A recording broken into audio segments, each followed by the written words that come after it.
歡迎大家，我哋今日一齊嚟聽下小男孩諾諾點樣喺時間銀行買時間啦。諾諾嘅爸爸媽媽每日都好忙，爸爸掛住做嘢，媽媽就成日睇手機，冇時間陪佢。諾諾覺得好孤單呀，佢望住自己個豬仔錢罌，心諗如果可以用錢買時間就好啦。有一日，諾諾發現咗一間神奇嘅時間銀行，入面裝滿咗好多閃閃發光嘅時間鐘仔。佢將儲埋嘅零用錢放喺櫃台，話想買啲時間俾爸爸媽媽，等佢哋可以陪我玩。爸爸媽媽知道咗呢件事之後，覺得好內疚。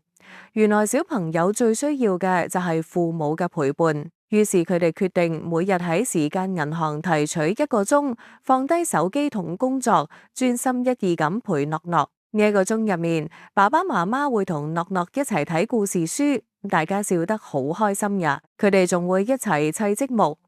諾諾發現，原來爸爸媽媽陪住自己嘅時光係最珍貴嘅禮物，最好的愛就係高質量嘅陪伴。